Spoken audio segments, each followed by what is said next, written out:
அப்பம்னா உனக்கு ரொம்ப பிடிக்கும்ல, இந்த சாப்பிடு.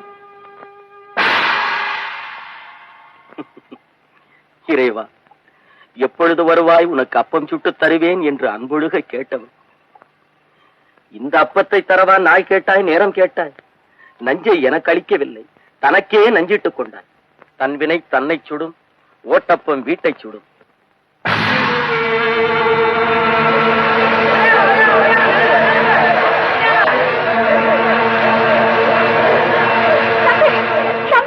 என்ன மன்னிச்சிடு தம்பி, இந்த மகாபாவிய மன்னிச்சு. மனசார நான் உனக்கு துரோகம் செய்ய மாட்டேன். அரசனை போல இருந்த நீ இப்படி ஆண்டி குளத்துக்கு வந்துட்டியே. எல்லாரும் இந்த ஜாதியை விட்டு தள்ள பார்த்தாங்க.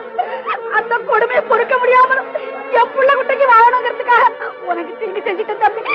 என்ன மன்னிச்சிடு தம்பி, என்ன மன்னிச்சிடு தம்பி. நான் செய்த பாவத்துக்காக இந்த தெருவையை அழிக்கணும். எனக்காக இவங்க எல்லாம் கஷ்டப்பட வேண்டாம் தம்பி. இனிமே யாரு உன்னை பத்தி சொன்னாலும் நான் நம்பவே மாட்டேன் தம்பி, நம்பவே மாட்டேன். நீ ஆண்டி இல்ல தம்பி, ஆண்டவன். என்ன காப்பாத்து தம்பி, என்ன காப்பாத்து. அன்போடு சொன்னால் நம்பாத உலகம் அச்சுறுத்தினால் தான் அறிவு பெறும் போல இருக்கிறது. ஆண்டவா, தாங்கள் பாவம் செய்கிறோம் என்ற அறிவே இல்லாமல் பாவம் செய்பவர்கள் இவர்கள். மனமிறங்கி மன்னித்து விடும்.